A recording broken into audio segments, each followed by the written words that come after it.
I'm Ryan Gathman here with Rag Productions. Today we're interviewing Old Ironsides to find out a little bit more about their upcoming debut album, Path of Madness, that'll be released December 5th.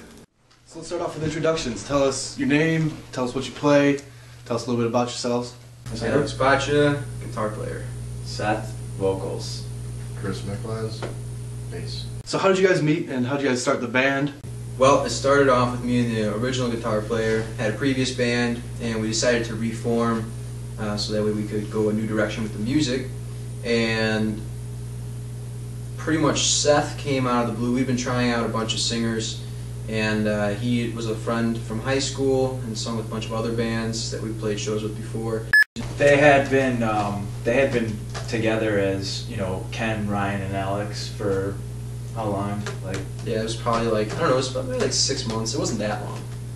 Yeah, so they were together already, yeah. and I heard that they were actually looking for a singer. So that's when I was still in my other band at the time, but I wanted to kind of branch out and do some other stuff. And like Alex said, we go back, we have history, so called them up and went and tried out, and that's when I joined the band.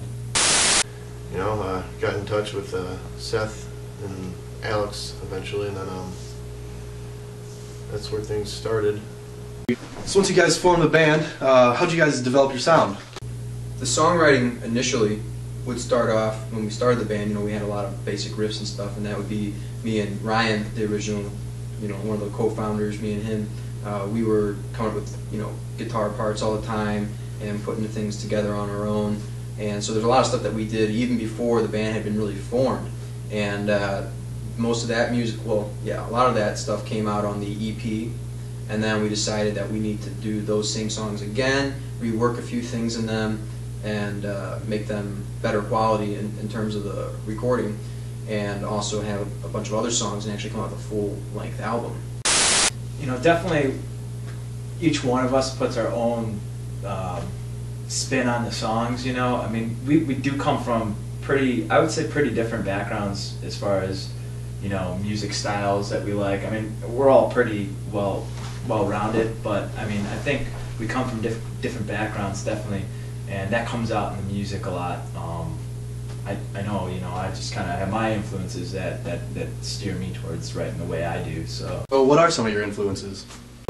Well, as far as singers go, you know, I'd definitely say, you know, I like those old school voices that are, you know, kind of you know, really full, like Jim Morrison from The Doors, Glenn Danzig, Elvis Presley. You know, I definitely, I guess maybe not so much anymore, but when I first started singing, I kind of styled myself after those types of singers, I think. So anyway, I mean, like, I listen to a lot of Soundgarden, I listen to a lot of Alice in Chains. I just like the grunge era a lot, but I like a lot of classical stuff, like Rachmaninoff was probably my favorite classical composer. And then a bunch of other various pieces by other composers, like Night on Bald Mountain. Just in general, music that has a lot of mood changes, and key changes, and stuff like that. That's the type of stuff I dig. Now, for those that are unfamiliar with your band, describe that sound for us. Theatrical, adventurous,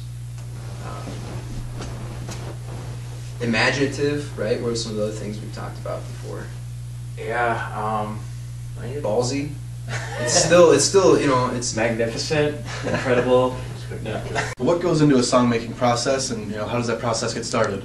It pretty much starts with guitar. Yeah. Because a lot of the stuff was written, you know, before we actually even came together, because it was me and, you know, Ryan initially writing guitar stuff before we even played with anybody else. Not even, you know, there was no drummer that we ever played with at all, you know, until Ken came in the picture. And then, so we loosely put some things together, me and him, just completely on our own. And then once Ken came in the picture, you know, we loosely put together some more stuff. And we had a decent amount of stuff together before really working with the other guys. And I know a lot of the vocals really came after the songs were pretty much written. Yeah, when I joined the band, you know, they had already been jamming like we had talked about earlier, and I'd say probably half the songs were already pretty much there. So a lot of the writing on this album I did after the fact that they already had the music. So I just kind of used, I guess, you know, just what I felt from, you know, actually listening to the music, the emotions I got from that, and it's really easy to put together ideas from the music because it's so, I don't know, it's so visual, you know, so you could really kind of make your own story out of just listening to the music by itself. So sometimes it's almost like I get this sort of movie like in my head, like an actual visual, and it's almost like I'm writing the music to that visual, you know. And so then inevitably the music, when you listen to it, of course there is no visual there, but you can get the feeling of it. Are you working on any material now? Yeah, I mean, you know, starting to work on the next album, really. You know, this one's out, it's done, it's off our shoulders. And we're just gonna write. If we end up writing crap songs, then they don't make it to the album, you know. No. But yeah, you know. But hopefully within those crap songs, we'll come out with some gems, you know. Yeah. Now, guys, where can fans of Old Ironsides find your music online, or maybe stay up to date with all the current news and goings-on of the band? The website is oldironsidesband.com, and we've got a Facebook page, Old Ironsides Facebook page. We'll link it right here. Right there. All right, well, we gotta go.